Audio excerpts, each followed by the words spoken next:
Thomas Kremser é reconhecido como um dos melhores diretores de torneio do mundo e é também o diretor do PokerStars European Poker Tour. E hoje aceitou o nosso convite para participar no Heads Up do PokerPT.com.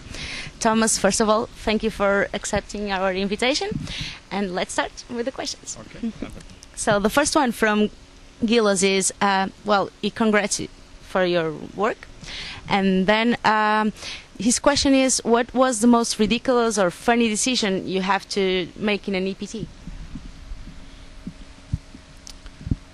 You asked me the most difficult question at the beginning, and I don't know what to answer.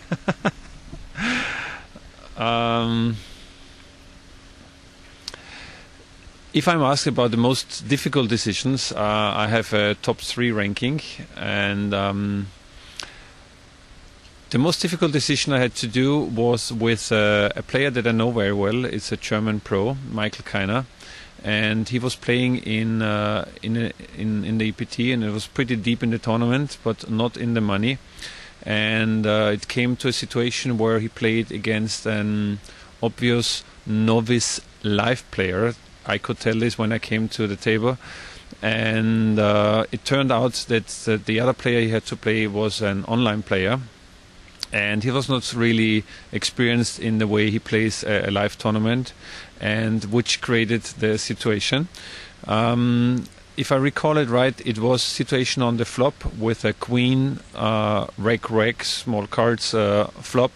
And when I arrived to the table, everybody was pretty excited. And I saw Michael's chips in the middle, all his 3 stacks very clear above the line. And I saw his king-queen hand, which was top pair, and a kicker-king. And I saw a pair of kings. And I tried to find out what happened. And it turned out that the problem in this situation was that it was not clear that the online player, if he made a call or didn't make a call. Right?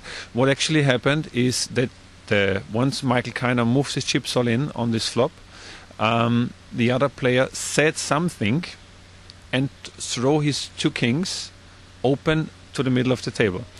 And we didn't know now if he made a call or if he made an open fold. And we had to figure out what was the decision. And it took me pretty long, and it took a lot of time for me to find out what really happened, and I included not only the dealer, both players, also spectators and other players at the table to find out what happened. Apparently, the fact in this situation was that the player said something and turns over 2 cards. He didn't fold them face down, he put them face up. So I had to figure out at the end, I came up to a 50-50 situation. Did he say call and puts in the kings open to the table, or did he fold and puts in? Call and fold sometimes sounds very similar. So, by the way, I recommend everybody to say pass, because pass is very clear. So I had to actually base my decision on a 50-50 situation. Did he say call or fold? And it was a very important moment. It was deep, not in the money, but just before the money. And obviously now that the cards are open, this player, the online player, argues, of course I said call, because how would I not call with 2 kings and overpair to the flop? And Michael said, the other guy, he said, no, he said clearly fold, I heard it. So I had to base my decision what to do now, and my decision went towards the online player, that is a call, because he put the cards face open to the table.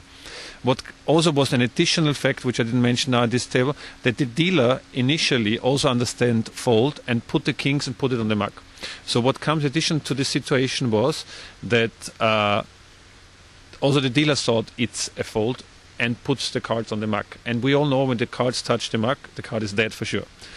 But assuming that he made a call and he puts the card face open, it's not a dead hand, he made a showdown. So it was a very difficult decision. And as I said, I took my time, and basically I decided it was a call, overpair to the flop, the kings. So it was obvious to me, he did, not obvious, but it was more obvious to me that he made a call instead of a fold. And that's the reason I made a decision. And Michael was out in his hand, he wasn't happy about it, but he understands my decision. This explains actually for a tournament director how quick you can get in a really big decision. You have hours where nothing happens, and suddenly you make a decision for hundred thousands of euros. And what it also shows the situation that even we have rules, not everything is black and white. We have a very gray area, and it needs a person to make a decision in the interest of the game, representing the rules. And this very often is not easy, and you have to do it on the spot, right away. And this tells you how difficult it could get for a tournament director once in a while. But for sure, this was one of the decisions that was very difficult in my career. So